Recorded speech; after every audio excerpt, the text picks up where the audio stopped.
कृष्ण कृष्ण हरे हरे हरे राम राम राम हरे हरे।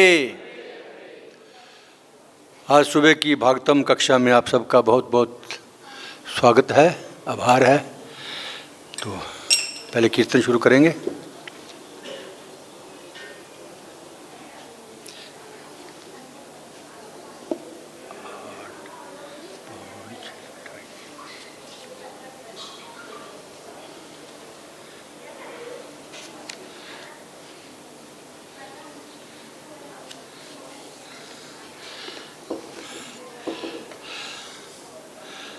हरे कृष्ण हरे कृष्ण। अभी बातें बंद। और पिछली दफ़ा एक शिकायत आई थी कि सबको बोलिए कि मोबाइल अपने बंद कर दें या फिर स्लो कर दें। बिल्कुल, क्योंकि उसमें क्या है कि बातें करने से साथ वाला जो है वो डिस्टर्ब होता है। तो पिछली दफ़ा बोला था किसी माता जी ने कि आप अनाउंस किया करो। ठीक है, अनाउंस कर देते हैं। वैसे मुझे नहीं सुनाई देती आवाज़ वहाँ से। अरे जय राधा माधव कुंज बिहारी,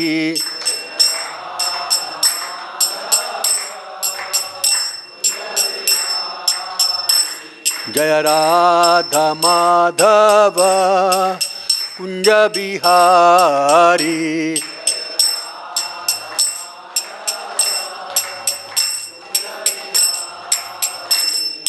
गोपी जन बल्लभ गिरिवरधारी,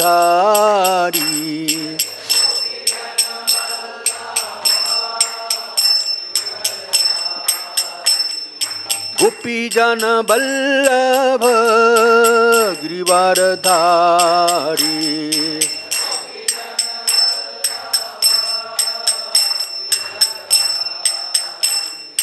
यशोधानंदन ब्रज जन रंजन,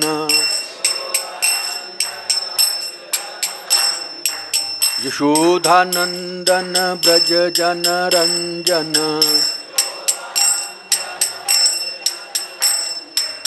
यमुना तीर बनचारी,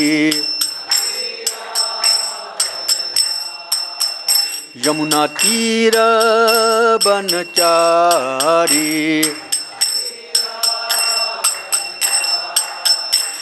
जय राधा माधव कुंज बिहारी,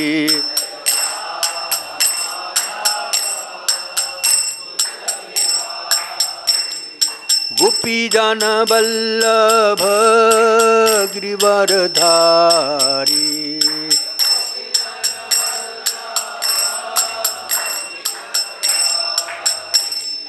गोपी जन बल्लभ गिरिवरधारी,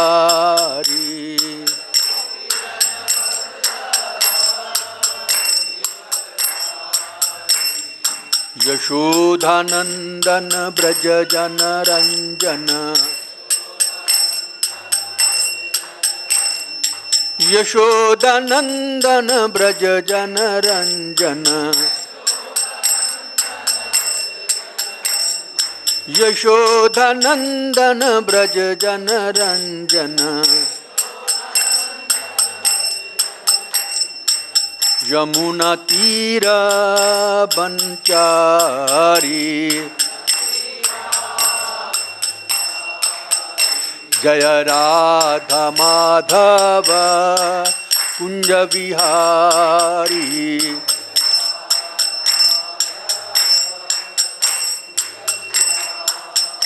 हरे कृष्णा कृष्ण कृष्ण हरे हरे, हरे राम राम राम हरे हरे, हरे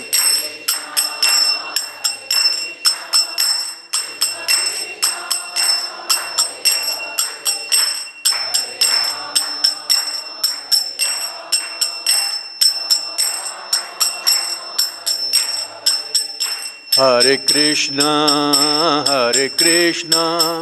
Krishna Krishna, Hare Hare, Hare Rama, Rama Rama, Hare Hare. जय श्री प्रभुपाद। कृष्ण बलराम की जय, गौर निताई की जय, राधा श्याम सुंदर की जय।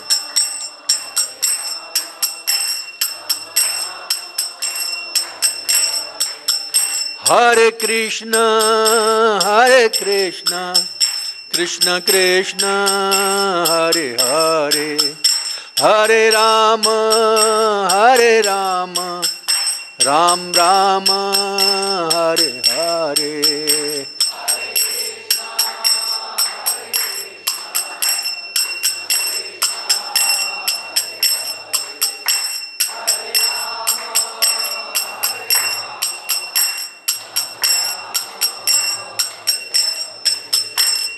नमो विष्णुपदाय कृष्णपृष्ठाय भूतले श्रीमते भक्ति वेदांता स्वामिन् इति नामिने नमः।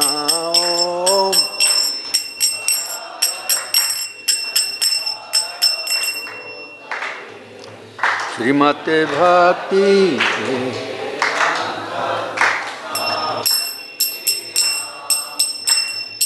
नमस्ते सरस्वती देवे गौरवाणी प्रचारिणे निर्विशेष शून्यवादी पाश्चात्य देशतारिणे। जय प्रभुपाद।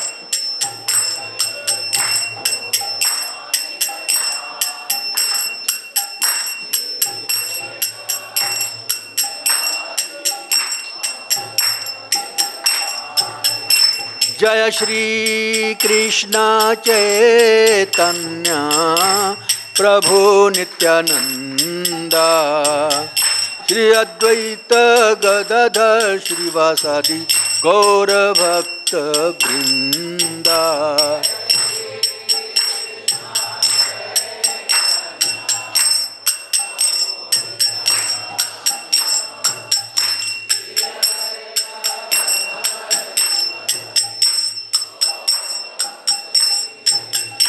जय श्री कृष्ण चैतन्य प्रभु नित्यानंद, श्री अद्वैत गदाधर श्रीवासादि गौर भक्त वृंदा।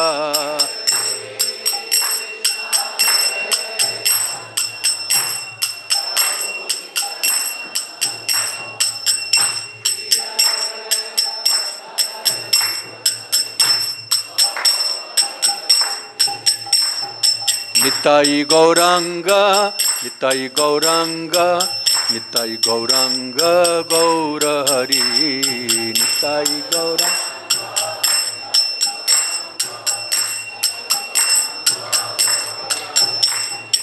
निताई गौरांग निताई गौरांग निताई गौरांग गौर हरि।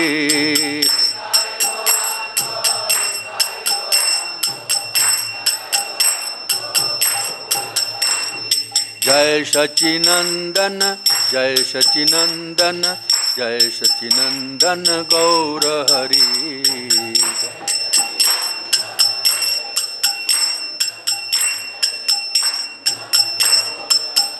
हरे कृष्णा कृष्णा कृष्णा हरे हरे, हरे राम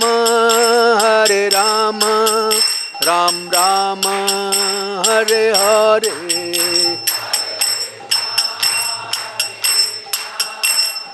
जय राधा श्याम सुंदर ललता देवी विशाखा देवी की जय, कृष्ण बलराम की जय।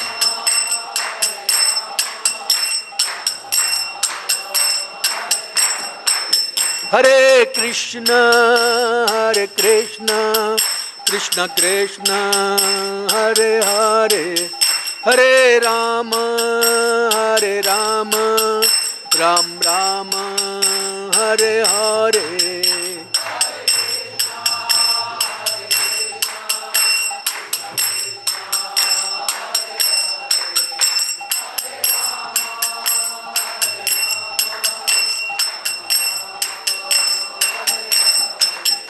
जय गौरानिताई जय गौरानिताई जय गौरानिताई जय गौरानिताई।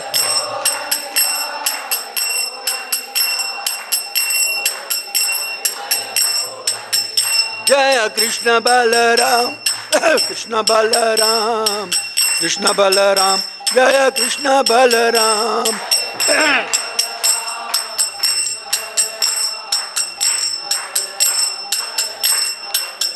जय राधा श्याम सुंदर राधा श्याम सुंदर राधे।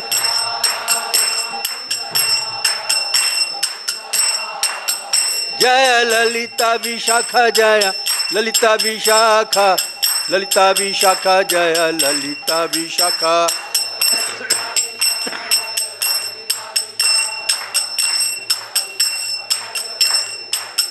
जय राधा पार्थ सारथी राधा पार्थ सारथी राधे।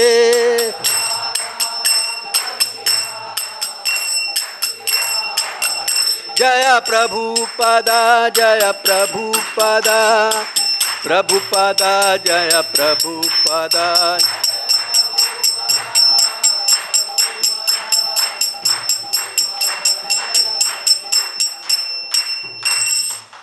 जय ओम विष्णुपाद परमहंस प्रव्राजकाचार्य स्तोत्र शत अभय चरणारविंद भक्ति वेदांत स्वामी महाराज प्रभुपाद की। ISKCON founder saviour of the whole world Jagat Guru Srila Prabhupada की। प्रेम से कहो श्री कृष्ण चैतन्य प्रभु नित्यानंद जय अद्वैत गदाधर श्रीवास आदि गौर भक्त वृंद की। ग्रंथराज श्रीमद् भागवतम की। All glories to the assembled devotees Hare Krishna. All glories to the assembled devotees Hare Krishna. All glories to Shri Guru and Shri Gauranga. All glories to Prabhupada Shrila Prabhupada की।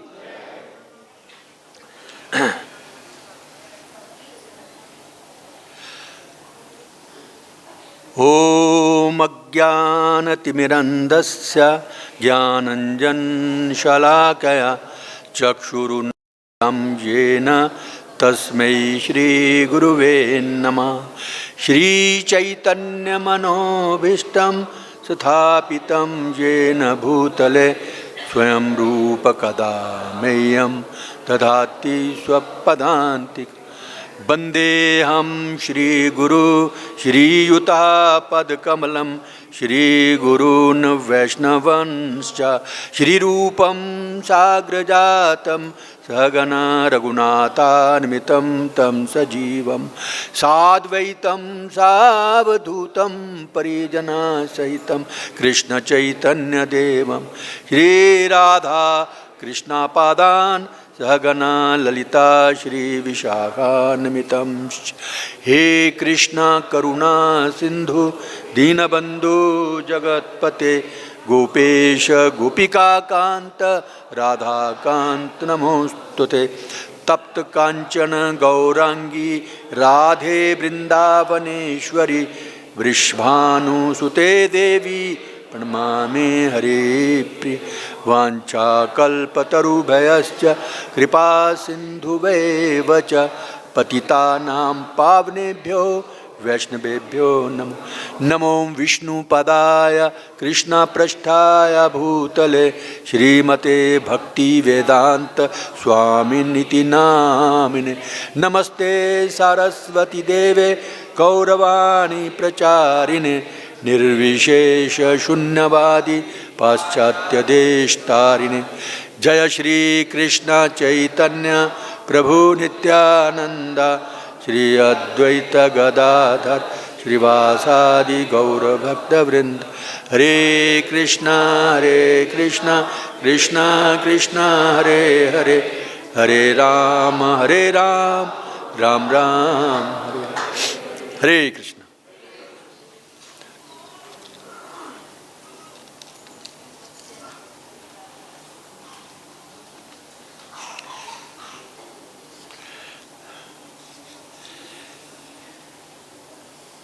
श्रीमद् भागवतम स्कंद 8 अध्याय 5 श्लोक संख्या है 28। देवताओं द्वारा सुरक्षा के लिए श्री भगवान से याचना। पहले हम पढ़ चुके हैं, पहले भी कई दफ़ा सभी वक्तों ने बताया भी होगा कि देवताओं और दानवों का आपस में युद्ध भी चल रहा था और दुर्वासा मुनि ने इंद्र को श्राप भी दे दिया था, जिसकी वजह से उनकी शक्ति बहुत घट गई थी, लक्ष्मी विहीन हो गए थे। तब उन्होंने ब्रह्मा जी से प्रार्थना की, क्योंकि ब्रह्मा जी ही सबसे बड़े हैं इस संसार में हमारे लिए। तो वो सब इकट्ठे होकर के फिर क्षीर सागर में गए और भगवान विष्णु की उनको रिक्वेस्ट की, प्रार्थना की, और वहाँ ब्रह्मा जी ने प्रार्थना की श्री भगवान से। ऐसा कहा गया है कि जो क्षीर सागर है इसी भौतिक जगत में कहीं है, हमें नज़र नहीं आता है। हमें नज़र नहीं आता है इसका मतलब ये नहीं है कि है नहीं है। बहुत सारी चीज़ें हमें नज़र नहीं आती हैं लेकिन होती हैं।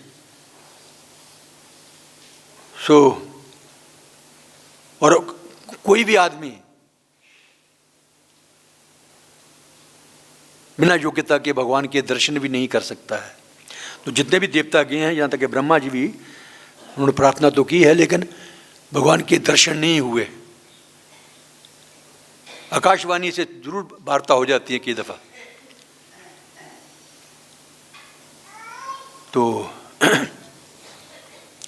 जो ब्रह्मा जी ने प्रार्थना की हैं उसी के संदर्भ में अगला श्लोक हम आज का पढ़ेंगे।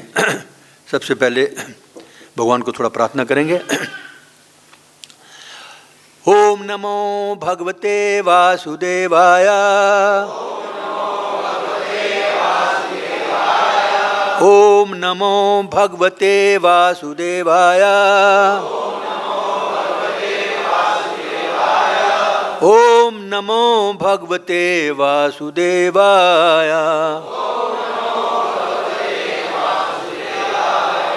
नारायणं नमस्कृत्य नरं चैव नरोत्तमं देवीं सरस्वतीं व्यासं ततो जयमुदीरयेत्। नष्टप्रायेषु भद्रेषु नित्यं भागवत सेवया भगवते उत्तम श्लोके भक्तिर्भवति निष्ठिकी।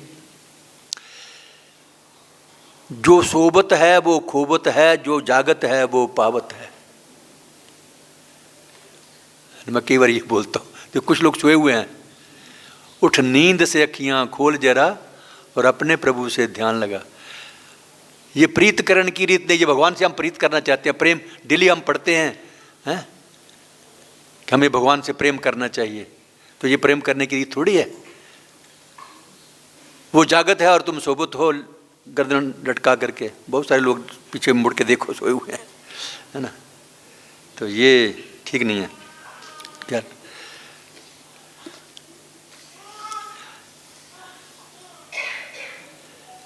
श्लोक संकट है।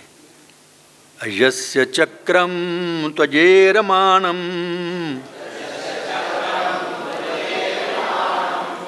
मनोमयं पंचदशार्माशु तृणावि विद्युच्चलमष्टनेमि यद अक्षमाहुस्तमृतं प्रपद्ये।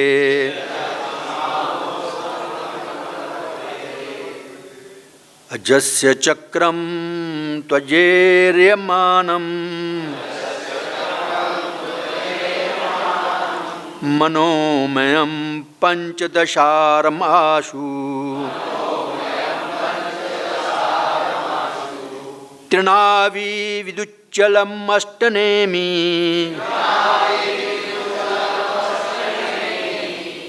यद अक्षमाहुस्तमृतं प्रपद्ये।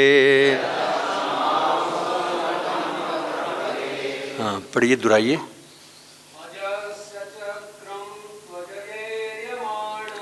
अजस्य चक्रं त्वजेर्यमाणं मनोमयं पंचदशारमाशु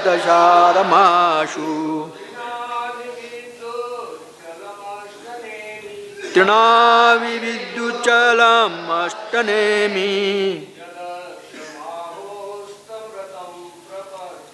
यदक्षमाहोस्तमृतं प्रपद्ये अजस्य चक्रं त्वज्जेर्यमानं मनोमयं पंचदशारमाशु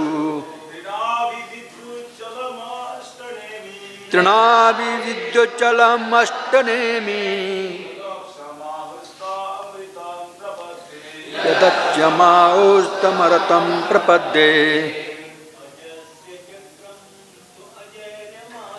अजस्य चक्रं त्वज्जेर्यमानं मनोमयं पंचदशारमाशु तृणाविविद्युचलमष्टनेमि यदक्षमाहुस्तमृतं प्रपद्ये अजस्य चक्रं त्वज्जेर्यमानं मनो पंचदशारं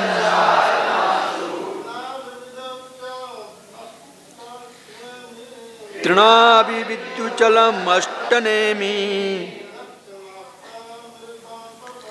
यदक्षमाहुस्तमृतं प्रपद्ये। माता जी से बोलिए। अजस्य चक्रं त्वज्जेर्यमानं मनोमयं पंचदशारमाशु तृणाविविद्युचलमष्टनेमि यदक्षमाहुस्तमृतं प्रपद्ये अजस्य चक्रं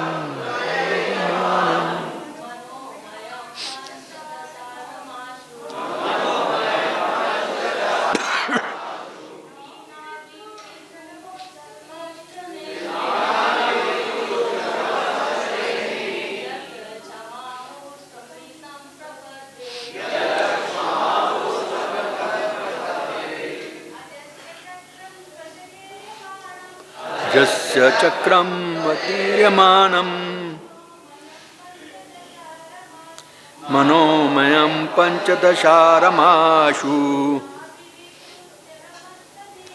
तृणाविविद्युचलमष्टनेमि यदक्षमाहुस्तमृतं प्रपद्ये। शब्दार्थ। अजस्य जीव का, चक्रम पहिए को, इस जगत में जन्म मृत्यु के चक्कर को, जन्म मृत्यु का पहिया है वो, काल का पहिया। तू लेकिन अजया श्री भगवान की बहिरंगा शक्ति द्वारा इर्यमानम अत्यंत वेग के साथ घूमती हुई मनहामयम जो मुख्यतः मन पर आधारित मानसिक सृष्टि के अतिरिक्त अन्य कुछ नहीं है। पंचदश 15 अरम तीलियों वाला। जैसे आप कभी साइकिल देखते हैं ना, तो साइकिल में भी वो लोहे की तीलियां लगी होती हैं, या रथ के ऊपर भी लगाते हैं शो के लिए, जिससे वो उसका व्हील जो है वो ठीक रहे, टेढ़ा ना हो। तो वो यहाँ पर तीलियां कहा गया है। आशु शीघ्र ही, त्रिनाभि 3 नाभियों वाला, भौतिक प्रकृति के 3 गुणों वाला, विद्युत बिजली की भांति। हाँ, इसका मतलब है बिजली हम बोलते हैं जी बिजली तो अभी देन हुई है, कुछ 100 साल पहले, 200 साल पहले भी बिजली थी, इलेक्ट्रिसिटी पहले भी थी। बानासुर की कथा भी सुनी होगी आपने कृष्णा बुक में। तो वहाँ पर भी उसने पूरे एरिया में बिजली के वायर लगा रखे थे और ऊपर कई किलोमीटर तक पक्षी भी नहीं जा सकते थे पार करके उसके महल के अंदर। तो इन सब से पता चलता है कि हमारी वैदिक संस्कृति बहुत उच्च है पहले से ही। चलम, गतिमान, अष्टनेमी, 8 नेमियों से बनी या 8 पृथ्वियों से बनी। पृथ्वियाँ मतलब पहिए हो गए ना, पृथ्वी ऐसे बोलते ना, जब ज्योमेट्री में पढ़ते थे हम लोग तो पृथ्वी नापो, इस गोल चक्कर की पृथ्वी नापो, तो वो पृथ्वी।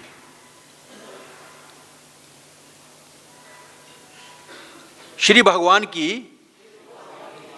8 बहिरंगी शक्तियां भूमि रपो नलो वायु इत्यादि, यत यो अक्षम धूरी, धूरी नहीं धूरी, आहु वे कहते हैं, तम उनको, ऋतम सत्य, प्रपद्ये हम नमस्कार करें। मैं पढ़ूंगा, आप सुनिए पहले। भौतिक कार्यों के चक्कर में भौतिक शरीर मानसिक रथ के पहिए जैसा होता है। 10 इंद्रियां, 5 कर्मेंद्रियां तथा 5 ज्ञानेंद्रियां तथा शरीर के भीतर के 5 प्राण मिलकर रथ के पहिए के 15 अरे या तीलियां बनाते हैं। प्रकृति के 3 गुण, सत्व गुण, रजस गुण और तमो गुण कार्यकलापों के केंद्र बिंदु हैं और प्रकृति के 8 अवयव पृथ्वी, जल, अग्नि, वायु, आकाश, मन, बुद्धि तथा मिथ्या अहंकार इस पहिए की बाहरी परिधि बनाते हैं। बहिरंगी भौतिक शक्ति इस पहिए को विद्युत शक्ति की भांति घुमाती है। इस प्रकार ये पहिया बड़ी तेजी से अपनी धुरी या केंद्रीय आधार पर अर्थात श्री भगवान के चारों ओर घूमता है। जैसे पृथ्वी जो घूमती है, इसके लिए भी एक कल्पना की गई, किल्ली होती है, किल्ली ऐसे टेढ़ी, सीधी नहीं है, टेढ़ी किल्ली है, उसके ऊपर पृथ्वी घूमती है, ऐसा साइंटिस्ट बताते हैं। तो ये भी ये धुरी बताया गया है यहाँ पर। इस प्रकार ये पहिया बड़ी तेजी से अपनी धुरी या केंद्रीय आधार या एक्सल बोलते हैं, साइकिलों में, मोटरसाइकिल में भी, कारों में भी एक्सल होते हैं, वो एक्सल। इस प्रकार ये पहिया बड़ी तेजी से अपनी धुरी या केंद्रीय आधार अर्थात श्री भगवान के चारों ओर घूमता है। जो परमात्मा तथा चरम सत्य हैं, हम उन्हें सादर नमस्कार करते हैं। मेरे पीछे दोहराइए। भौतिक कार्यों के चक्कर में भौतिक शरीर मानसिक रथ के पहिए जैसा होता है। 10 इंद्रियां, 5 कर्मेंद्रियां तथा 5 ज्ञानेंद्रियां तथा शरीर के भीतर के 5 प्राण मिलकर रथ के पहिए के 15 अरे या तीलियां बनाते हैं। प्रकृति के 3 गुण सत्व, रजस तथा तमस कार्यकलापों के केंद्र बिंदु हैं और प्रकृति के 8 अवयव पृथ्वी, जल, अग्नि, वायु, आकाश, मन, बुद्धि तथा मिथ्या अहंकार इस पहिए की भारी परिधि बनाते हैं। बहिरंगी भौतिक शक्ति इस पहिए को विद्युत शक्ति की भांति घुमाती है। इस प्रकार ये पहिया बड़ी तेजी से अपनी धुरी या केंद्रीय आधार अर्थात श्री भगवान के चारों ओर घूमता है। जो परमात्मा तथा चरम सत्य है, हम उन्हें सादर नमस्कार करते हैं। यहाँ पर ब्रह्मा जी बता रहे हैं, यहाँ पर जो प्रार्थना कर रहे हैं भगवान को, जैसे भगवत गीता में तो बताया ना कि ये शरीर एक रथ है ना। तो देखा जाए तो ये मशीन है, पूरा रथ ही है। रथ के ऊपर आत्मा और परमात्मा दोनों बैठे हुए हैं, और किन किन चीज़ों से बना है वो सारी बातें यहाँ पर बता दी गई हैं, पंच तत्ववादी वगैरह। लेकिन यहाँ पर ब्रह्मा जी ने क्या कहा है? भौतिक कार्यों के चक्र में भौतिक शरीर मानसिक रथ के पहिए जैसा होता है। या शरीर को रथ नहीं कहा गया यहां पर, मानसिक रथ। भौतिक शरीर मानसिक रथ के पहिए जैसा है। मतलब एक कल्पना, एक हमें समझाने के लिए जिसे हम समझ सकें, एक अलंकार, जैसे अलंकारिक शब्द होते हैं ना, तो अलंकार यहां पर बताया गया है।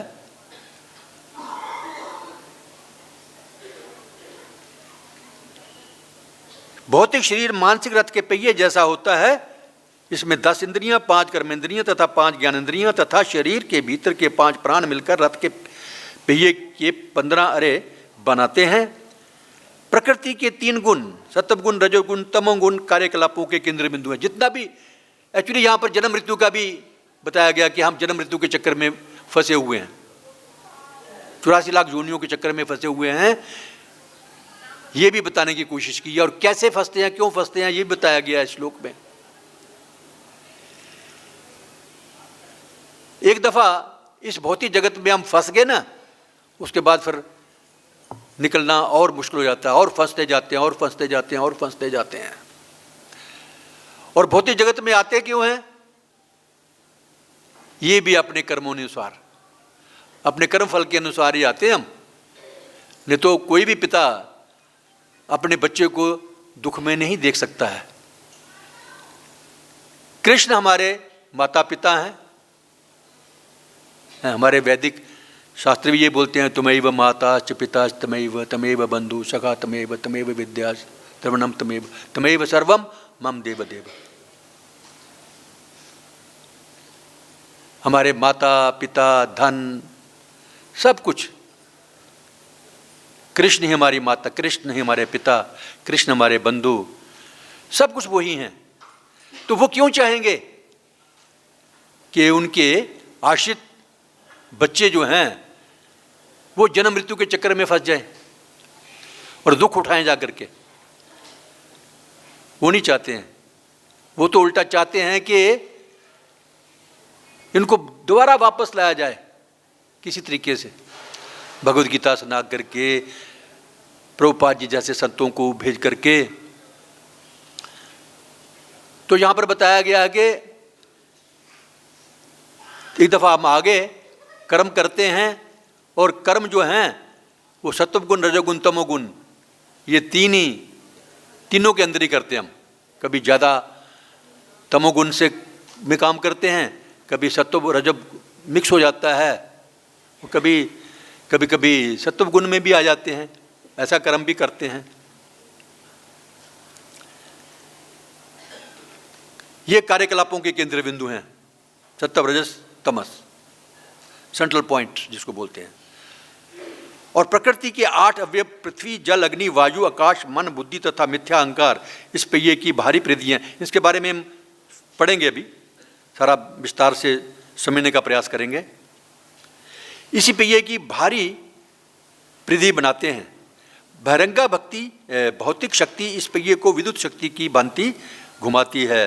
हाँ, फिर तो घुमाते रहते हैं, एक दफ़ा आगे तो फिर घुमाते हैं, कभी ऊपर कभी नीचे। ब्रह्मांड भ्रमिते कौन है भाग्यवान जी, है ना। जैसे ब्रह्मांड में घूमते रहते हैं इधर उधर, कोई एक बिरला जो है वो कभी कभी गुरु की शरण में, भक्तों की शरण में आ जाता है तो उसका बेड़ा पार हो सकता है। बाकी चांसेस बहुत कम होते हैं। एक दफ़ा फंस गए तो फिर फंस के ही रह गए। बहिरंगा भौतिक शक्ति इस पहिए को भौतिक शक्ति की भांति, विद्युत शक्ति की भांति घुमाती है। इस प्रकार ये पहिया बड़ी तेजी से अपनी धुरी या केंद्रीय आधार अर्थात श्री भगवान के चारों ओर घूमता है, जो परमात्मा तथा चरम सत्य हैं। हम इन्हें सादर नमस्कार करेंगे। तो हम यहाँ पर कर्मेंद्रियाँ, 5 ज्ञानेंद्रियाँ और प्राण, इसका भी व्याख्या पढ़ेंगे हम लोग। पहले तात्पर्य पढ़ लेते हैं। यहाँ पर अलंकारिक ढंग से बारंबार जन्म मृत्यु के चक्र का वर्णन हुआ है, जैसा कि श्रीमद् भागवत गीता 7:5 में कहा गया। वैसे जितने भी वैदिक ग्रंथ हैं ना, वो एक्चुअली बनाए इसलिए हैं कि हमें इस बंधन से निकलना है बाहर, इस जन्म मृत्यु के चक्कर से बाहर निकलना है, इन भौतिक बंधनों से बाहर निकलना है।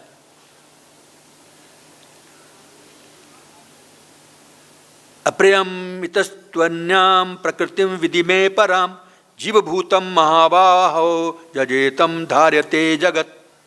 सारा संसार इसलिए गतिशील है क्योंकि श्री भगवान का अंश रूप जीव भौतिक शक्ति का उपयोग करता है।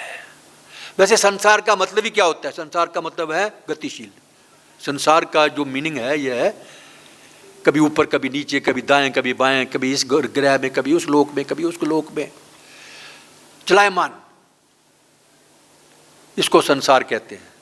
तो सारा संसार इसलिए गतिशील है क्योंकि श्री भगवान का अंश रूप जीव भौतिक शक्ति का उपयोग करता है। भौतिक शक्ति के पास में रहकर जीवात्मा श्री भगवान के निर्देशन में जन्म तथा मृत्यु के चक्कर पर आरूढ़ होकर चक्कर लगाता रहता है। जन्म मृत्यु रूपी जो गाड़ी समझ लो, उसके ऊपर बैठ करके फिर चक्कर लगाता है 84 लाख जोनियों में, कभी देवता, कभी मनुष्य, कभी कोई पशु, कभी पक्षी, कुछ भी चक्कर लगाता है और बड़ी तेजी से।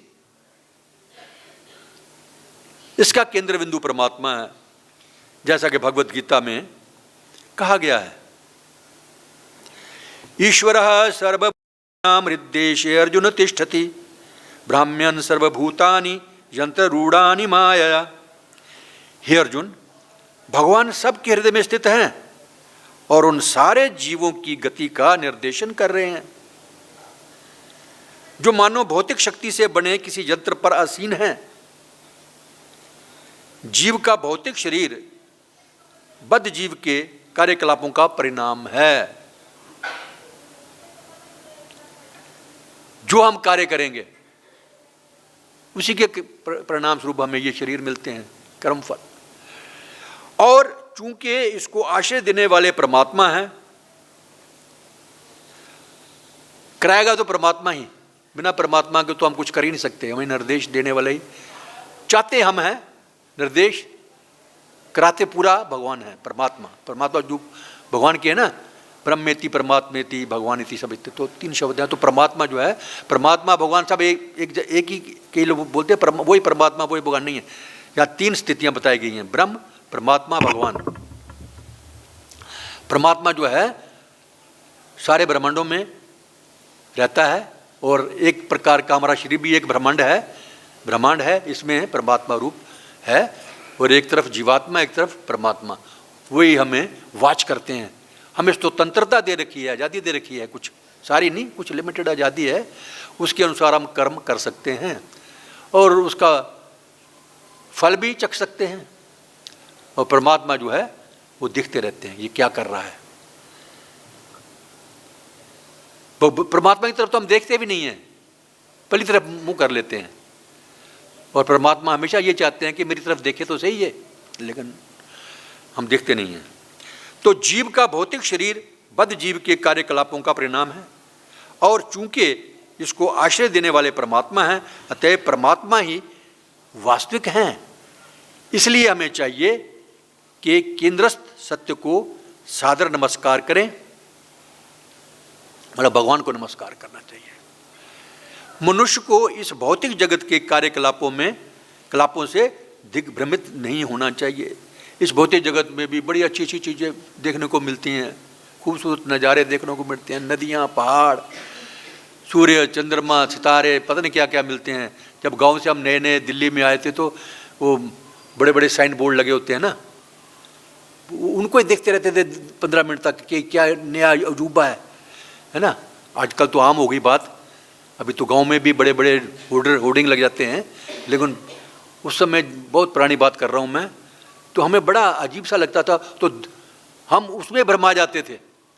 तो वही यहाँ पर प्रभुपाद जी कह रहे हैं कि भौतिक जगत के कार्यकलापों से हमें दिग्भ्रमित नहीं होना है, हमें फिर भी निकलना है, यहाँ से फंसना नहीं है इसके बीच में। और केंद्रस्थ बिंदु, अर्थात जो केंद्रस्थ बिंदु है, सेंट्रल बिंदु जो है, सेंट्रल पॉइंट, वो क्या है? परम सत्य को, परम सत्य है भगवान, उसको भूलना नहीं चाहिए। यहाँ पर ब्रह्मा जी ने यही उपदेश दिया है कि भगवान को कभी नहीं भूलिए। प्रभुपाद जी भी बार बार ये कहते हैं कि always remember Krishna, never forget Krishna, कभी भी कृष्ण को ना भूलिए, हमेशा 24 घंटे भगवान को याद रखिए। तो यहाँ पर ये जो श्लोक है अलंकारिक ढंग से बताया गया है, यहाँ पर मृत्यु, जन्म मृत्यु का चक्कर बताया गया है। तो यहाँ पर प्रभुपाद जी का तात्पर्य पूरा होता है। आगे मैं कुछ लिख के लाया हूँ, उसके बारे में पढ़ेंगे। वैसे इंग्लिश में प्रभुपाद जी एक लाइन में ये पढ़ जाता ताकि जिसको ना भी समझ आए तो वो समझ जाएगा, क्योंकि इंग्लिश का जो है ना बड़ा आसान समझ में आ गया। पहले भी ये श्लोक मैंने तात्पर्य कई बार पढ़ा, इसको मेरी समझ नहीं आ रहा था, जब इंग्लिश का पढ़ा तो समझ में आ गया। तो इसलिए मैं पहले आप सबके लिए भी पढ़ देता हूँ। In the cycle of material activities the material body resembles the wheel of mental chariot. ये काल्पनिक रथ है, इसी के पहिए बताए गए हैं। भौतिक शरीर की तुलना यहां पर रथ के पहियों से की गई है। हालांकि ऐसा देखने में नहीं मिलता है, अब देखोगे कि कहां है रथ के पहिए, यहां पर नजर नहीं आएंगे ये। इसके रथ की तरह पहिए भी बताए गए हैं। वो क्या है? 5 कर्मेंद्रियां, 5 ज्ञानेंद्रियां, 5 प्राण मिलकर रथ के 15 अरे बनते हैं। हब नहीं, हब तो अलग चीज हो, दूरी होगी, हैं? हाँ। तो 15 अरे बनाते हैं। इंद्रियों को संस्कृत भाषा में कहते हैं करण। इंद्रिय का अर्थ है संस्कृत में करण। इंद्रिय शरीर का अवयव हैं, इंद्रिय शरीर का इनका ही भाग है। इंद्रिय शरीर का एक अवयव है जिसके द्वारा हम काम करते हैं या कोई ज्ञान प्राप्त करते हैं। ये डेफिनेशन होगी इंद्रियों की। ये शरीर का ही अंग है और इससे हमें कोई ज्ञान प्राप्त करना है या कार्य करना है तो इंद्रियों से ही करेंगे, हाथ से करेंगे, पैर से करेंगे, है ना। ज्ञान प्राप्त करना है तो कान से, नाक से, आंखों से करेंगे। मुंह, हाथ, लिंग, गुदा और पैर, ये 5 कर्मेंद्रियां हैं। फिर 5 ज्ञानेंद्रियां भी हैं, नाक, कान, आंख, जीव तथा त्वचा। और शरीर में 5 प्राणवायु भी हैं। प्राणवायु का जिक्र आया यहां पर, तो मुख्यतः प्राणवायु, वायु तो एक ही है, उसको जरूरत के अनुसार कई भागों में बांटा जा सकता है। लेकिन मनुष्य शरीर के लिए आयुर्वेद या ये जो प्राणायाम वगैरह करते हैं, ये इन्होंने इसको 10 भागों में बांटा है। मूलतः प्राणवायु एक ही होती है, परंतु उसकी उपयोगिता के अनुसार कई भागों में इसको बांटा गया है। मानव शरीर में प्राण को 10 भागों में बांटा गया माना गया है। वैसे मैं रात को पढ़ रहा था कि 21 प्रकार के भी प्राण हैं, 28 प्रकार के भी प्राण हैं, बहुत सारे प्राण, लेकिन मुख्यतः प्राण प्रभुपाद जी जहाँ कह रहे हैं एक ही हैं, और जरूरत के अनुसार इसको 10 भागों में मनुष्य शरीर के लिए बांटा गया माना गया है। इनमें 5 प्राण तथा 5 उपप्राण होते हैं। टोटल 10 हो गए ना, तो 10 में से 5 प्राण और 5 उपप्राण। 5 प्राण जो हैं वो इस प्रकार हैं। श्वास लेते समय जो नाक से मुख्य वायु आती है, प्राण प्राण हो गया वो। जो प्राणायाम करते हैं ना, बचपन में मैं भी करता था, सुना था, तो वो नाक के द्वारा जो वायु लेते हैं उसको मुख्य प्राण वायु कहते हैं, प्राण। अपान, अपान जो गुदा से बाहर निकलती है, कई दफ़ा गंदी हवा भी निकालते हैं ना, तो वो भी नीचे से निकलती है, उसको अपान कहते हैं। समान, समान जो है, जो हम खाते हैं ना उसको ठीक ठीक ढंग से पचाती है। या फिर कभी कभी हम डकार लेते हैं, है ना, कभी कभी भोजन पच जाता है तो निशानी हो जाती है, ओ ये जो खाया था पच गया, डकार लेते हैं, मुंह से भी निकालते हैं हवा और करते हैं। सो डकार लेना, ये समान वायु। उदान, गले से होकर जाने वाली वायु, गले से भी वायु जाती है। कभी कभी तो नाक बंद होता है तो गले से बाहर भी निकालते हैं, अंदर भी ले जाते हैं। और अगर ये गले वाले वायु जो है कभी बंद हो जाए ना तो दम घुटने लगता है, मर भी सकता है आदमी। और 5वीं, सारे शरीर में चक्कर लगाती है, जिससे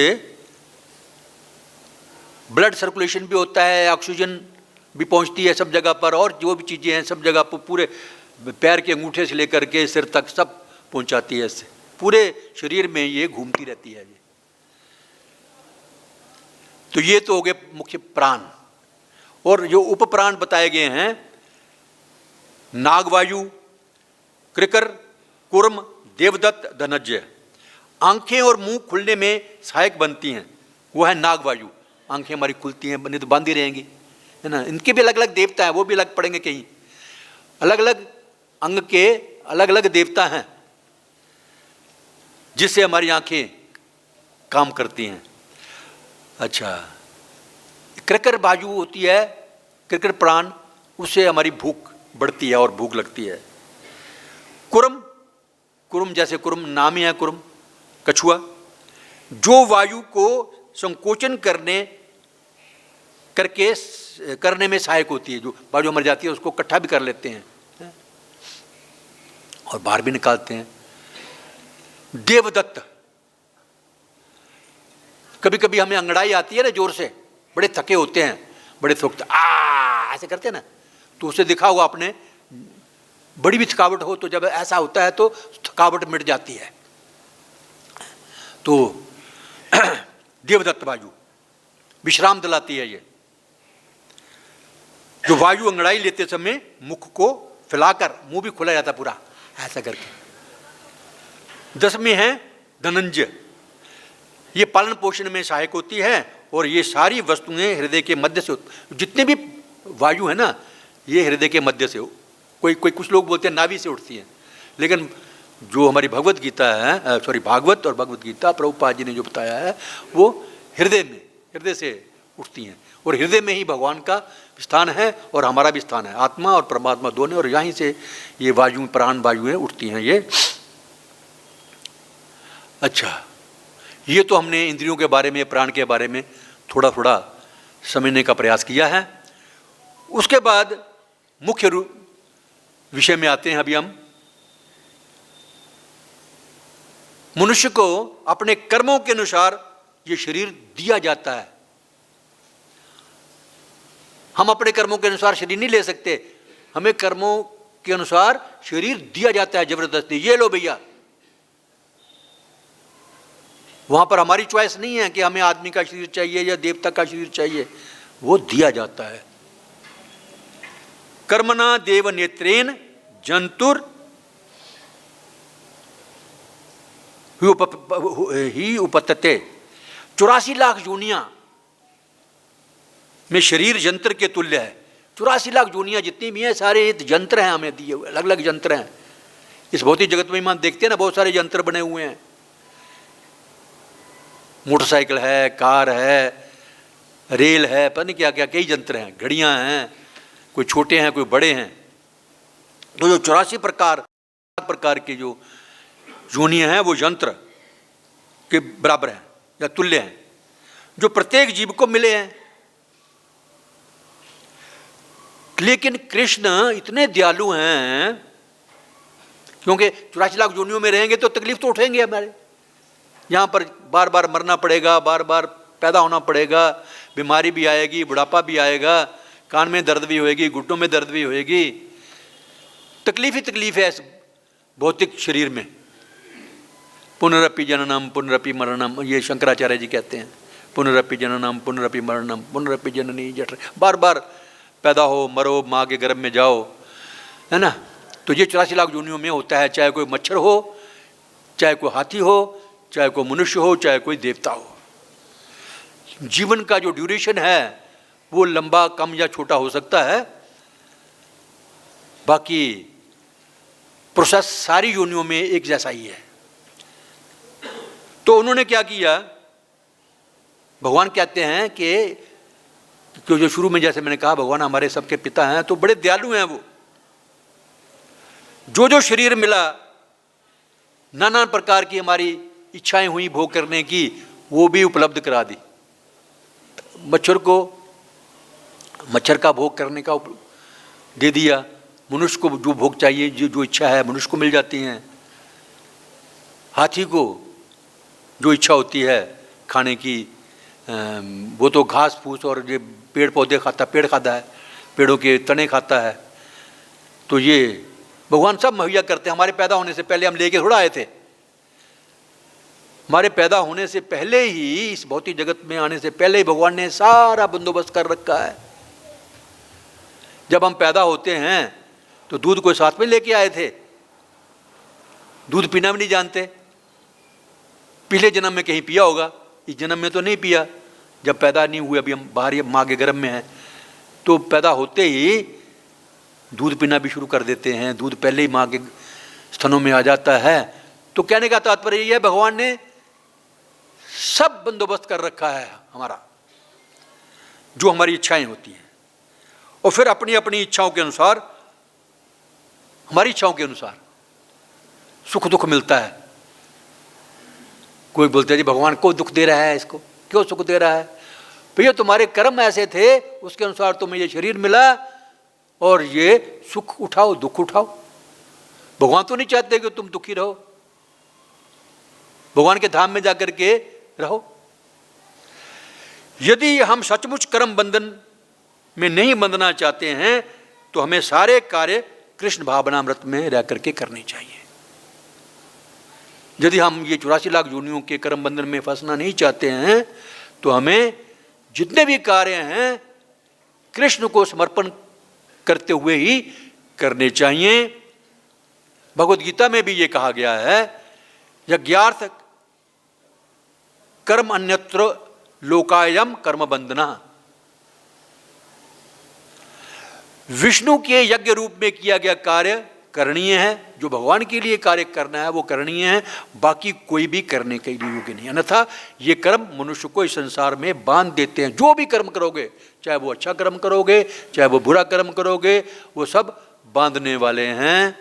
इसलिए एकमात्र जो कर्म करना है हमने, वो भगवान के लिए करना है। यदि हम इस भौतिक जगत के बंधन से छूटना चाहते हैं तो, और नहीं छूटना चाहते हैं तो ठीक है भैया, जो मर्जी करो। भगवान ने तो बता दिया, महात्मा लोग भी बताते हैं आकर के, ये करो ये करो ये करो, बंधन से छूटना है तो, और फिर भी हम नहीं मानते हैं तो फिर करो जो उम्मीद कर दो। यदि हम कृष्ण भावनामृत में रह करके कर्म नहीं करते हैं तो हम बंधन में पड़ेंगे ही पड़ेंगे।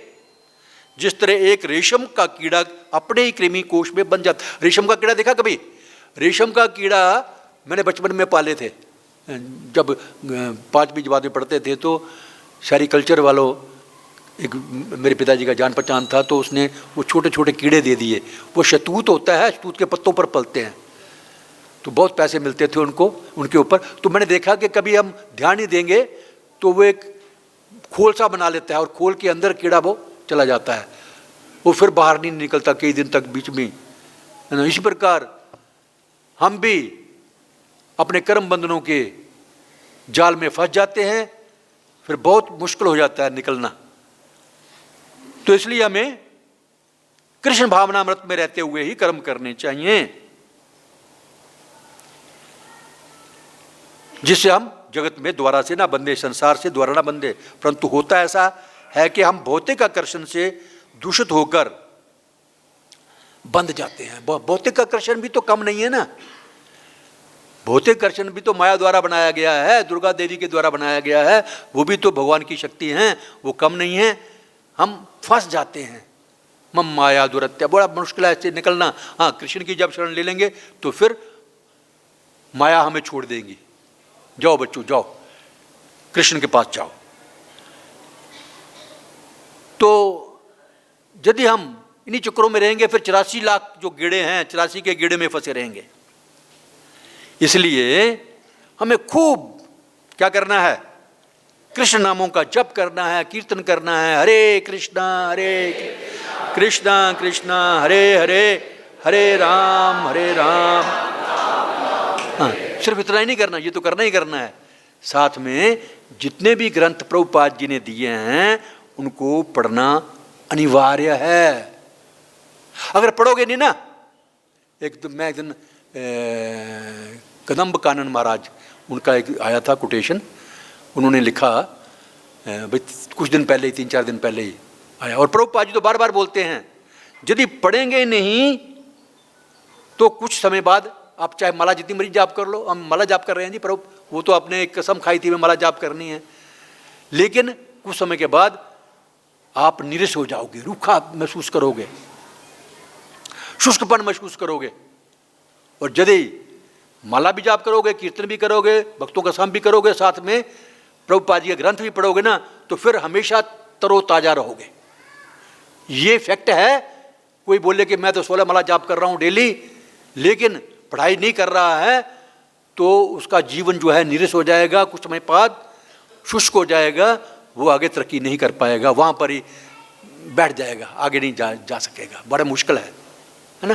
तो इसलिए प्रभुपाद जी की ग्रंथों को खूब पढ़िए और कीर्तन करिए, माला जाप कीजिए, भक्तों का संग कीजिए, मंदिर के प्रोग्राम अटेंड कीजिए। हरे कृष्ण। किसी का कोई प्रश्न हो शॉर्ट में या कमेंट हो, किसी का बोल सकते हैं? नहीं है? ठीक है, फिर धन्यवाद सबका। हरे कृष्ण।